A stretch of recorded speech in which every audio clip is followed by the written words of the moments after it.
Hi everyone, this is Anam. Welcome to PhD jobs and admission.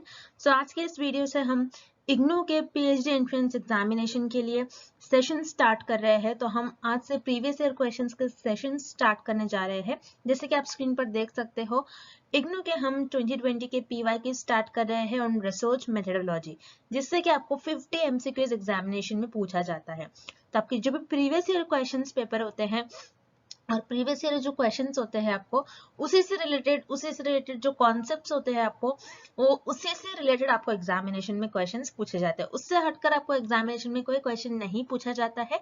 जो previous year questions होते हैं उसी के कॉन्सेप्ट्स को यूज कर एग्जामिनेशन में आपको क्वेश्चंस पूछा जाता है।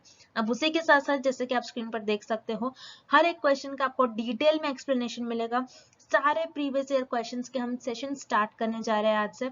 तो आपको अच्छी तरीके से सारे एमसीक्यूज को देख लेना है, सारे पीवाईक्यूज को अच्छे तरीके से देख लेना है। आपके जो भी डाउट्स है आप मुझे कमेंट सेक्शन में पूछ सकते हो।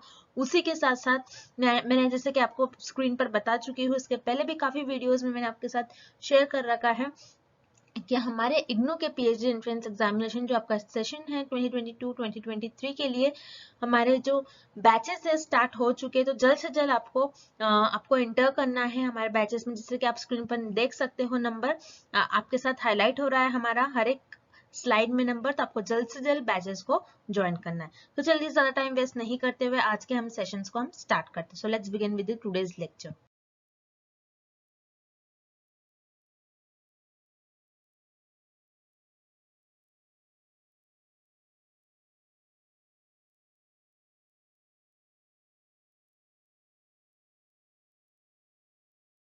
सो एमसीक्यू से स्टार्ट करने से पहले मैं आपको बता दूं कि डीयू यूनिवर्सिटी के पीएचडी एंट्रेंस एग्जामिनेशन में टोटल आपको 50 एमसीक्यूज पूछा जाता है। 50 एमसीक्यूज जो होता है आपको उसमें एक क्वेश्चन जो होता है, एक एमसीक्यूज जो होता है 4 मार्क के लिए होता है। तो उस तरीके से आपका टोटल पेपर 200 मार्क्स का होता है, जिसमें 100 मार्क्स आपका रिसर्च मेथोडोलॉजी पर बेस्ड होता है और रिमेनिंग 100 आपका सब्जेक्ट स्पेसिफिक होता है। तो 100 मार्क्स फॉर रिसर्च मेथोडोलॉजी आपको पूछा जाएगा। सो रिसर्च मेथोडोलॉजी के लिए मैं आपको बता दूं, यहाँ पर हम आपको कंप्लीट कोर्स प्रोवाइड कर रहे हैं और आपको एग्जामिनेशन में भी सिर्फ एग्जामिनेशन को क्वालिफाई करने के लिए मिनिमम 100 मार्क्स आपको एग्जामिनेशन में लेकर आना ही है।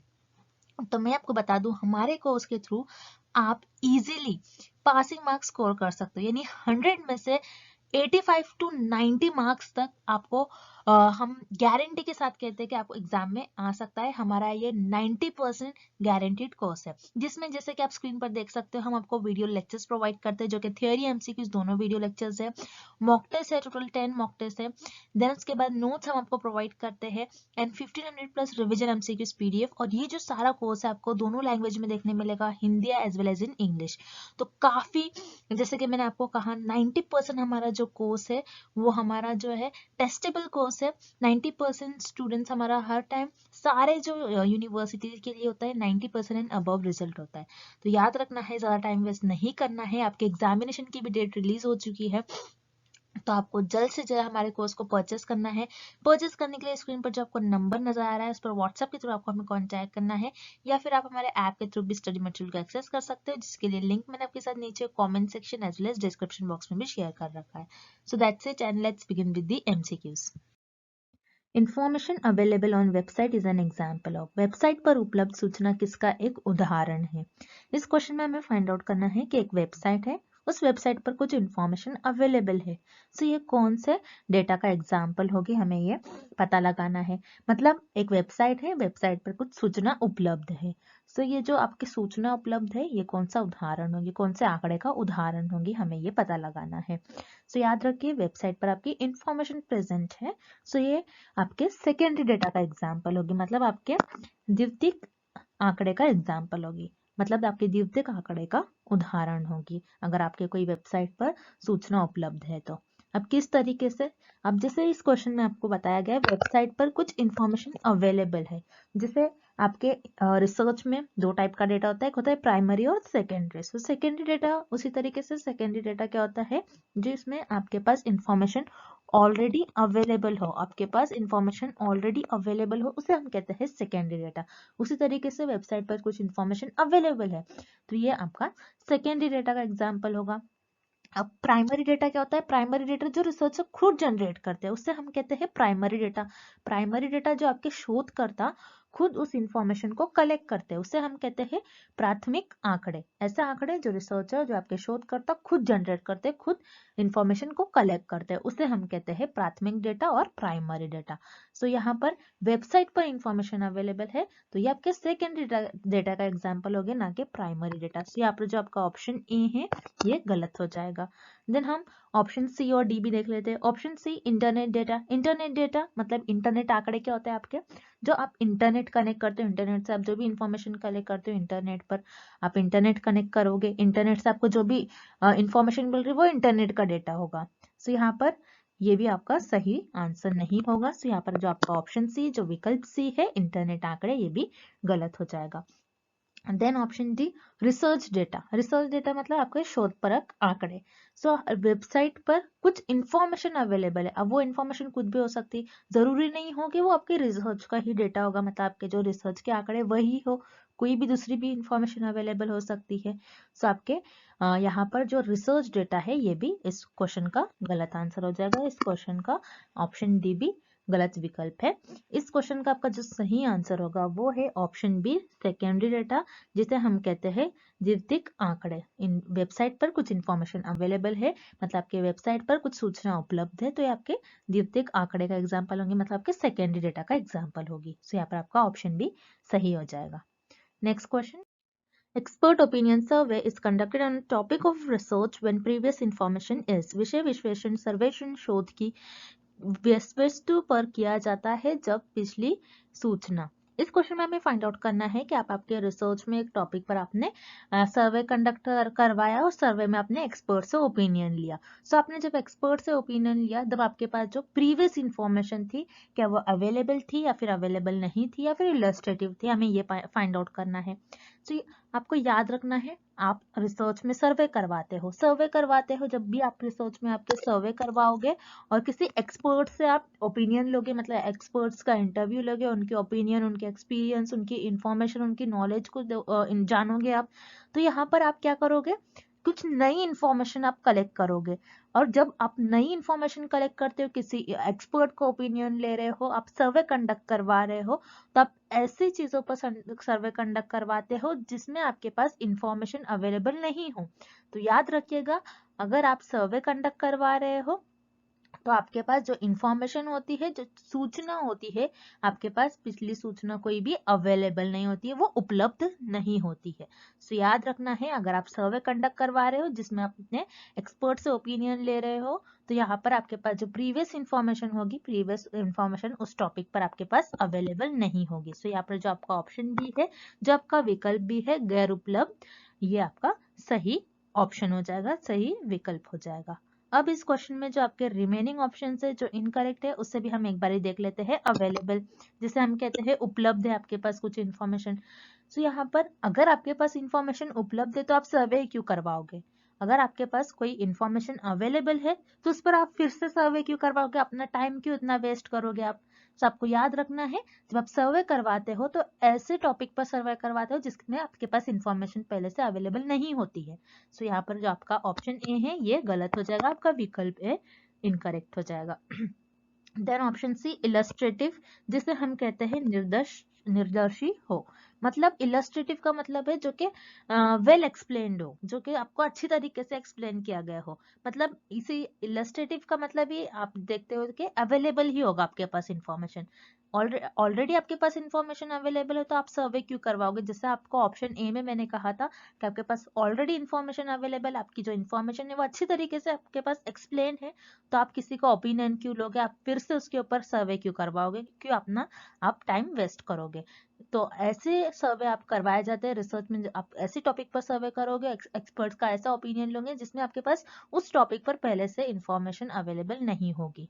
सो यहाँ पर जो आपका ऑप्शन ए और सी है ये दोनों भी आपके इनकरेक्ट ऑप्शन हो जाएगा और इस क्वेश्चन का आपका सही आंसर हो जाएगा ऑप्शन बी नॉन अवेलेबल, गैर उपलब्ध information. Next the main objective of experimental research is, प्रायोगिक शोध का मुख्य उद्देश्य है। इस क्वेश्चन में हमें फाइंड आउट करना है कि आपकी जो एक्सपेरिमेंटल रिसर्च होती है, एक्सपेरिमेंटल रिसर्च का main objective, main M, main researchers का मेन एम क्या होता है, एक्सपेरिमेंटल रिसर्च रिसर्चर्स क्यों परफॉर्म करते हैं, मतलब आपकी जो प्रायोगिक शोध है, प्रायोगिक शोध का उद्देश्य क्या होता है, प्रायोगिक शोध का मुख्य उद्देश्य क्या होता है, हमें इस क्वेश्चन में फाइंड आउट करना है। तो याद रखिए, आपके जो एक्सपेरिमेंटल रिसर्च होती है, रिसर्चर्स जो आपके शोध करता है इसीलिए परफॉर्म करते हैं क्योंकि उनको देखना होता है कि इंडिपेंडेंट वेरिएबल और आपके जो डिपेंडेंट वेरिएबल है इनके बीच में कैसा रिलेशन है, इनके बीच में कैसा कॉजल रिलेशनशिप है, मतलब कॉज एंड इफेक्ट रिलेशनशिप। मतलब आपकी जो प्रायोगिक शोध है इसमें जो रिसर्च है, आपके जो शोधकर्ता का मुख्य उद्देश्य यही होता है, यही देखना होता है कि आपके जो चर है, चरों के बीच में कैसा संबंध है, कैसा कारण और प्रभाव वो दिखाते हैं, कैसे उनका कॉज एंड इफेक्ट रिलेशनशिप है, यही देखना होता है। सो यहाँ पर जो आपका ऑप्शन ए है, जो आपका विकल्प ए है, ये सही हो जाएगा। To identify the causal relationship between the variables. Causal relationship का मतलब होता है कॉज एंड इफेक्ट, जिसे हम कहते हैं हिंदी में कारण एंड प्रभाव संबंध। तो यहाँ पर जो आपका ऑप्शन ए है ये सही हो जाएगा, इस क्वेश्चन का सही आंसर हो जाएगा। अब जो रिमेनिंग ऑप्शन है जो इनकरेक्ट है उसे भी हम एक बार देख लेते हैं। सो यहाँ पर आपका ऑप्शन भी है an exercise without any objective, मतलब आपने क्या करा, आपने कुछ आप कर रहे हो रिसर्च लेकिन उसका कुछ ऑब्जेक्टिव ही नहीं है। अगर आप ऐसी रिसर्च करते हो जिसका ऑब्जेक्टिव हो, जिसका कुछ एम हो, जिससे आपकी जो सोसाइटी है उसके लिए वो कुछ हेल्पफुल हो सके वो रिसर्च, आप इसीलिए मेन रिसर्च परफॉर्म करते हो। तो यहाँ पर जो आपका ऑप्शन भी है ये आपका इनकरेक्ट हो जाएगा। मतलब एक ऐसा अभ्यास जहाँ कोई सुनिश्चित उद्देश्य की मौजूदगी ना हो, ऐसे आप शोध परफॉर्म ही नहीं करते हो जिसका कुछ उद्देश्य नहीं हो। सो यहाँ पर जो आपका ऑप्शन भी है ये गलत हो जाएगा। Then option C, to clear the confusion about research problem. Research problem से रिलेटेड आपकी कंफ्यूजन दूर करने के लिए आप एक्सपेरिमेंटल रिसर्च नहीं परफॉर्म करते, मतलब आपके जो शोध की समस्या इसके बारे में उलझनों को दूर करने के लिए आप प्रायोगिक रिसर्च का उद्देश्य नहीं होता, इसलिए हम प्रायोगिक रिसर्च आपकी शोध का परफॉर्म नहीं करते, ये आपके प्रायोगिक शोध का मुख्य उद्देश्य नहीं होता है। तो यहाँ पर जो आपका ऑप्शन सी है ये भी गलत हो जाएगा। Then option D, to write a research report, मतलब रिसर्च रिपोर्ट लिखने के लिए। रिसर्च रिपोर्ट क्या होती है, जिसमें अपने रिसर्च में जो भी काम किया होता है वो सारी चीजें आप लिखते हो एक रिपोर्ट में, उससे कहते हैं हम रिसर्च रिपोर्ट, मतलब आपकी शोध रिपोर्ट लिखना। अब शोध रिपोर्ट लिखना ये आपकी प्रायोगिक शोध का मुख्य उद्देश्य नहीं होता है, बल्कि मुख्य उद्देश्य होता है चरों के बीच में कॉज एंड इफेक्ट, मतलब कारण एंड प्रभाव संबंध को पहचानना, मतलब आपकी जो independent variable and dependent variable है, इन दोनों वेरिएबल के बीच में कैसा कॉजल इफेक्ट रिलेशनशिप है उनको आइडेंटिफाई करना होता है, ना कि रिसर्च रिपोर्ट लिखना। तो यहाँ पर जो आपका ऑप्शन डी है ये भी गलत हो जाएगा। इस क्वेश्चन का आपका सही आंसर हो जाएगा option A, to identify the causal relationship between the variables. Next, the criteria for research problem is, शोध समस्या का मानदंड है। इस क्वेश्चन में हमें फाइंड आउट करना है आपकी जो रिसर्च प्रॉब्लम है, मतलब आपकी जो शोध की समस्या है उसका क्राइटेरिया क्या है, मतलब उसका मानदंड। मानदंड क्राइटेरिया का मतलब होता है वो कैसी होनी चाहिए, आपकी जो रिसर्च प्रॉब्लम होती है, मतलब आप जिस पर रिसर्च कर रहे हो, आपकी जो रिसर्च की प्रॉब्लम है वो कैसी होनी चाहिए। सो हम एक एक कर सारे ऑप्शंस देख लेते हैं। ऑप्शन ए, कंफ्यूजन, जिसे हम कहते हैं असमझता, मतलब कंफ्यूजन मतलब जिस जो कंफ्यूज क्रिएट करे, जिसपे आपको समझने में प्रॉब्लम हो, ऐसी प्रॉब्लम जो आपको समझ में ही नहीं आए और जो आपको कंफ्यूजन में डाले। सो ऐसे तो नहीं होना चाहिए आपके रिसर्च प्रॉब्लम, कंफ्यूजन बिल्कुल बिल्कुल नहीं होना चाहिए, बिकॉज आप उस पर रिसर्च कर रहे हो। अगर आपकी प्रॉब्लम ही कंफ्यूजन होंगी तो आप कैसे रिसर्च कर पाओगे। सो यहाँ पर जो आपका ऑप्शन ए है, जो आपका विकल्प ए है, ये गलत हो जाएगा। देन ऑप्शन बी, एम्बिग्यूअस, जिसे हम कहते हैं अस्पष्टता, मतलब उसका मतलब होता है कि ऐसी चीज जो क्लियर ही नहीं हो। सो एम्बिग्यूअस ये नहीं होनी चाहिए आपकी रिसर्च भी, आपकी क्लियर होनी चाहिए, आपके जो रिसर्च प्रॉब्लम है वो अच्छे तरीके से आपको क्लियर होनी चाहिए, आपको समझ में आना चाहिए जो भी आपकी रिसर्च की प्रॉब्लम है, आपकी जो रिसर्च की प्रॉब्लम है वो एम्बिग्यूअस नहीं होनी चाहिए। तो यहाँ पर जो आपका ऑप्शन बी है ये भी गलत हो जाएगा। देन ऑप्शन सी, ट्रबलसम, मतलब कष्टप्रद। ट्रबलसम मतलब जो आपको परेशान करे, आपकी जो रिसर्च प्रॉब्लम है आपको परेशान नहीं करनी चाहिए, आपकी रिसर्च प्रॉब्लम आपको एक अच्छी रिसर्च प्रॉब्लम लेनी चाहिए जो आपको परेशान नहीं करनी चाहिए, जिससे आप परेशान ना हो, मतलब ना वो कंफ्यूजन होना चाहिए, ना वो एम्बिग्यूअस होना चाहिए, ना ही वो ट्रबलसम होनी चाहिए। तो यहाँ पर जो आपका ऑप्शन सी है ये भी गलत हो जाएगा। देन ऑप्शन डी प्रैक्टिकेबल, जिसे हम कहते हैं व्यवहारिकता। ऐसी आपकी रिसर्च प्रॉब्लम होनी चाहिए जो प्रैक्टिकेबल हो, जिससे आपके जो भी आपके रिजल्ट मिल रहे हैं वो आप आपकी सोसाइटी पे, आप लोगों पर अप्लाई कर सको। जैसे मान लीजिए आपने किसी ड्रग पर रिसर्च की, आपने एक दवाई बनाई, आपने उस ड्रग को डेवलप करा, कोई डिसीज के अगेंस्ट आपने ड्रग बनाया, तो आप क्या करते हो, उस ड्रग को पब्लिक को दोगे। आप जो भी आपके जो सोसाइटी में लोग हैं जो उस प्रॉब्लम से, उस बीमारी से, जो आपके उस डिसीज से सफर कर रहे हो, उनको आप दोगे। तो आपकी जो रिसर्च प्रॉब्लम है ऐसी होनी चाहिए जो प्रैक्टिकेबल हो, जिसमें आप सोसाइटी पर अप्लाई कर सको, जिसमें आप लोगों का भला कर सको, ऐसी होनी चाहिए आपकी रिसर्च की प्रॉब्लम। तो याद रखिएगा, आपकी जो रिसर्च की प्रॉब्लम है ये कंफ्यूजन, एम्बिगुएशन, ट्रबलसम नहीं होनी चाहिए, बल्कि ये प्रैक्टिकेबल होनी चाहिए, मतलब व्यवहारिकता होनी चाहिए। सो यहाँ पर जो आपका ऑप्शन डी है ये सही हो जाएगा। नेक्स्ट, एम्पायरिकल रिसर्च रिलाइज, अनुभविक शोध किस पर निर्भर करता है। इस क्वेश्चन में हमें फाइंड आउट करना है कि आपकी जो एम्पायरिकल रिसर्च है, मतलब जो आपकी अनुभविक शोध है, ये किस चीज पर निर्भर होनी चाहिए, किस चीज पर रिलाय करनी चाहिए। सो याद रखिएगा, आपको ये पता होना चाहिए कि आपकी एम्पायरिकल रिसर्च मतलब आपकी अनुभविक शोध होती क्या है। सो एम्पेरिकल रिसर्च क्या होती है? एम्पेरिकल रिसर्च वो रिसर्च होती है जो आपके ऑब्जर्वेशंस और एक्सपेरिमेंट पर बेस्ड हो। मतलब ऐसे रिसर्च जिसमें आप एक्सपेरिमेंट परफॉर्म करते हो और आपके खुद के ऑब्जर्वेशंस पर, आपके एक्सपीरियंस के बेसिस पर आपकी एम्पेरिकल रिसर्च होती है। आप किसी की कही सुनी बातों पर, आप किसी ने कुछ बोला है, आप उस पर रिसर्च कर लो। आप ऐसा नहीं करते, बल्कि आप एक्चुअल एक्सपेरिमेंट परफॉर्म कर देते हैं। आप आपके ऑब्जर्वेशंस, आपके एक्सपीरियंस पर रिसर्च बेस्ड होती है। आप ये देखते हो कि रियलिटी में वो चीज एग्जिस्ट कर रही है या फिर नहीं कर रही है। सो अनुभविक रिसर्च जो आपके अनुभव, आपके एक्सपीरियंस, आपके ऑब्जर्वेशन पर बेस्ड होती है, उससे हम कहते हैं आपकी एम्पायरिकल रिसर्च, जिसे हम अनुभविक शोध कहते हैं। सो अनुभविक शोध जो होती है आपकी, उसमें आप जो डेटा कलेक्ट करते हो वो आपके ऑब्जर्वेशन और एक्सपीरियंस के बेसिस पर आप डेटा कलेक्ट करोगे। सो यहाँ पर जो आपका ऑप्शन ए है इस क्वेश्चन का सही आंसर हो जाएगा, प्रश्न एवं प्रयोग का माध्य से संगत आंकड़े। ऐसे आंकड़े जो आपके ऑब्जर्वेशन और एक्सपीरियंस के थ्रू आप कलेक्ट कर रहे हो, उससे हम कहते हैं एम्पायरिकल रिसर्च। सो एम्पायरिकल रिसर्च आपके ऐसा डेटा कलेक्ट करोगे आप जो आपके ऑब्जर्वेशन और एक्सपेरिमेंट और एक्सपीरियंस पर बेस्ड हो। सो यहाँ पर आपका ऑप्शन है सही हो जाएगा। देन ऑप्शन जो रिमेनिंग ऑप्शन से जो इनकरेक्ट है हम वो भी एक बार देख लेते हैं। Option B, data collected through publish sources. Publish sources मतलब जो पहले से ही डेटा पब्लिश्ड हुआ है। अब पहले से ही डेटा पब्लिश है तो आप एक्सपेरिमेंट और ऑब्जर्वेशन क्यों परफॉर्म करोगे। सो यहाँ पर जो आपका ऑप्शन बी है, जो आपका यहाँ पर विकल्प बी है, ये भी गलत हो जाएगा। प्रकाशित सत्रों से संग्रहित आंकड़े, ये भी नहीं होगा आपका answer. Then option C, both data collected through observation and experiment and data collected through publish sources. मतलब यहाँ पर ऑप्शन ए और बी आपको गिवन है ऑप्शन सी में, तो यहाँ पर ऑब्वियसली आपका ऑप्शन सी इनकरेक्ट हो जाएगा, बिकॉज ऑप्शन बी तो इस क्वेश्चन का आंसर नहीं है, तो इसलिए यहाँ पर आपका ऑप्शन सी इनकरेक्ट हो जाएगा। अगर सिर्फ ऑप्शन ए दिया होता, ओनली ऑप्शन है, तो आपका ऑप्शन सी करेक्ट होता, लेकिन यहाँ पर बोथ दिया है, तो यहाँ पर आपका ऑप्शन सी करेक्ट होगा, बिकॉज आपका जो एम्पायरिकल रिसर्च में आपका जो भी डेटा होता है वो पब्लिश सोर्सेज के थ्रू आप डेटा नहीं कलेक्ट करते हो। Then option D, data collected from studying theories. आप थियोरीज को स्टडी करके डेटा कलेक्ट नहीं करते एम्पायरिकल रिसर्च में, बिकॉज आपके ऑब्जर्वेशन, एक्सपेरिमेंट और एक्सपीरियंस पर बेस्ड आप डेटा कलेक्ट करते हैं आपके एम्पायरिकल रिसर्च में। सो यहाँ पर जो आपका ऑप्शन डी है ये भी गलत हो जाएगा। सो एम्पायरिकल रिसर्च में आपका जो भी डेटा होता है, आप जो भी डेटा कलेक्ट करते हो वो आप आपके ऑब्जर्वेशन और एक्सपेरिमेंट पर बेस्ड डेटा कलेक्ट करते हो। सो यहाँ पर आपका जो ऑप्शन ए है ये सही हो जाएगा इस क्वेश्चन का answer. Next, arrange the steps of research process sequentially. A, hypothesis. B, construction of tools. Then C, collection of data. And last is selection of problem. शोध प्रक्रिया के चरणों को क्रमबद्ध तरीके से व्यवस्थित कीजिए। E, परिकल्पना. B, साधन निर्माण.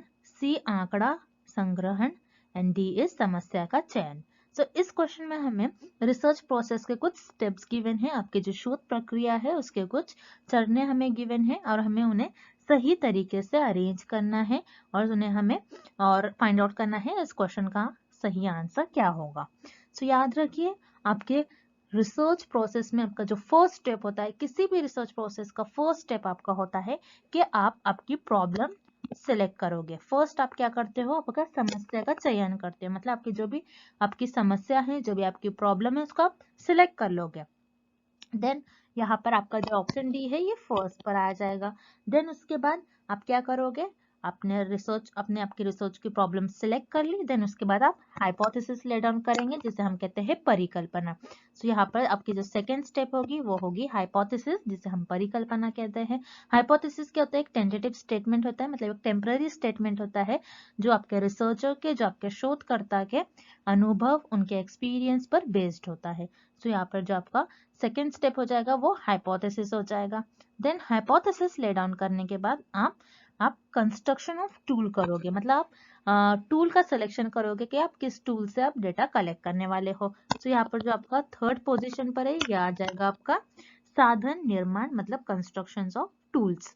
देन लास्ट आपका आ जाएगा point C, which is collection of data. Then आप टूल सेलेक्ट करने के बाद आप डेटा कलेक्ट करोगे। जैसे मान लीजिए आपने टूल सेलेक्ट कर लिया कि मैं क्वेश्चनर, इंटरव्यू, इसके थ्रू मैं डेटा कलेक्ट करूंगी। तो आप पहले आपने ये डिसाइड कर लिया कि मैं इंटरव्यू कंडक्ट करवाकर मैं रिसर्च में डेटा कलेक्ट करूंगी। सो मैंने पहले टूल सेलेक्ट कर लिया जो कि आपका था इंटरव्यू, देन उसके बाद आपने डेटा सेलेक्ट कर लिया। तो इस तरीके से हमें जो दिए गए स्टेप्स है उनको हमने सही क्रमांक में अरेंज कर दिया, उन्हें हमने सही सीक्वेंस में अरेंज कर दिया।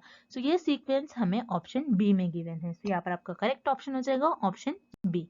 Next, origin of hypothesis lies in, परिकल्पना का मूल उत्पत्ति किसमें निहित है। इस क्वेश्चन में हमें फाइंड आउट करना है आपकी जो हाइपोथेसिस है, हाइपोथेसिस का ओरिजिन क्या होता है, मतलब हाइपोथेसिस आप किस बेसिस पर ले डाउन करते हैं आपकी रिसर्च में, मतलब परिकल्पना की मूल उत्पत्ति किस पे निधन होती है, हमें यह पता करना है। सो परिकल्पना जिसे हम हाइपोथेसिस कहते हैं, हाइपोथेसिस क्या होता है, हाइपोथेसिस आपका एक टेंटेटिव स्टेटमेंट होता है। टेंटेटिव का मतलब है टेम्पररी स्टेटमेंट, जो आप कुछ समय के लिए मान लेते हो। सो आपका जो हाइपोथेसिस का स्टेटमेंट होता है ये रिसर्चर के, आपके जो शोधकर्ता होते हैं, उनके एक्सपीरियंस, उनके ऑब्जर्वेशंस और उनके अजम्पशंस, उनके गेसेस पर बेस्ड होता है। मतलब उनको उस पर्टिकुलर टॉपिक पे एक्सपीरियंस होगा, उनको इन्फॉर्मेशन होंगी, उस टॉपिक की बैकग्राउंड इन्फॉर्मेशन होंगी। तो आपकी जो हाइपोथेसिस होती है, परिकल्पना होती है, ये आपके और रिसर्चर के अजम्पशंस और गेसेस पर बेस्ड होता है, उसे हम कहते हैं हाइपोथेसिस और परिकल्पना। और रिसर्चर कुछ समय के लिए मान लेते हैं, ऐसा करने से ऐसा हो सकता है। अगर आप कोई चीज को अजम्पशन कर रहे हो, किसी चीज पर आप अजम्पशन और गेसेस ले डाउन कर रहे हो, सो उस विषय पर, उस टॉपिक पर आपकी कुछ ना कुछ बैकग्राउंड इन्फॉर्मेशन होनी चाहिए, आपका उसमें कुछ ना कुछ इन्फॉर्मेशन, आपके एक्सपीरियंस, आपकी नॉलेज होनी चाहिए, आपको उस पर्टिकुलर सब्जेक्ट में, टॉपिक में कुछ ना कुछ बैकग्राउंड इन्फॉर्मेशन होनी चाहिए। सो आप हाइपोथेसिस तभी ले डाउन करोगे, और हाइपोथेसिस आप किस बेसिस पर ले डाउन करते हैं कि आपके उस पर्टिकुलर सब्जेक्ट, टॉपिक में कुछ ना कुछ आपको बैकग्राउंड इन्फॉर्मेशन होनी चाहिए, मतलब पृष्ठभूमि ज्ञान की समृद्धि। सो यहाँ पर आपके जो ऑप्शन डी है, मतलब रिचनेस ऑफ बैकग्राउंड नॉलेज, यहाँ पर आपका विकल्प डी इस क्वेश्चन का सही आंसर हो जाएगा। अब जो रिमेनिंग ऑप्शन है उन्हें भी हम एक बार देख लेते हैं। Data collection during research, research में आप डेटा कलेक्ट कर रहे हो। सो रिसर्च में डेटा कलेक्ट करने के लिए आप हाइपोथेसिस नहीं ले डाउन करते हो। तो यहाँ पर जो आपका ऑप्शन है ये इनकरेक्ट हो जाएगा, बिकॉज आप हाइपोथेसिस किस बेसिस पर ले डाउन करते हो, आपकी बैकग्राउंड नॉलेज पर, ना कि आपको जो डेटा कलेक्ट करने वाले उसके बेसिस पर। Then option B, result obtained after data analysis, मतलब आंकड़े विश्लेषण के बाद प्रमाणों का प्राप्ति, मतलब आपको जो रिजल्ट मिल रहा है डेटा एनालिसिस के बाद, आपको जो रिजल्ट मिलेंगे उसके बेसिस पर, आपको तो पता नहीं है आपको रिजल्ट क्या मिलेंगे, आपने बस आपकी जो नॉलेज है उसकी बेसिस पर आपने हाइपोथेसिस ले डाउन करी है। आपको रिजल्ट क्या मिलने वाले है आपको तो पता नहीं होता है जब आप हाइपोथेसिस ले डाउन करते हो। सो यहाँ पर आपका जो ऑप्शन भी है ये ऑब्वियसली इनकरेक्ट है। Then option C, interpretation of result, मतलब परिणाम की व्याख्या, मतलब रिजल्ट के इंटरप्रिटेशन, मतलब रिजल्ट क्या आने वाला है उसके बेसिस पर आप हाइपोथेसिस नहीं ले डाउन करते हो। अगेन आपको जो बैकग्राउंड इन्फॉर्मेशन होती है, आपकी जो एक्सपीरियंस होता है, आपका जो उस पर्टिकुलर टॉपिक में इंटरेस्ट होता है, उसी के बेसिस पर आप हाइपोथेसिस ले डाउन करते हो। तो यहाँ पर आपका जो ऑप्शन सी है, विकल्प सी है, ये भी गलत हो जाएगा। इस क्वेश्चन का करेक्ट ऑप्शन हो जाएगा आपका option D, richness of background knowledge, पृष्ठभूमि ज्ञान की समृद्धि। And thank you for watching this video. Good luck with your preparations.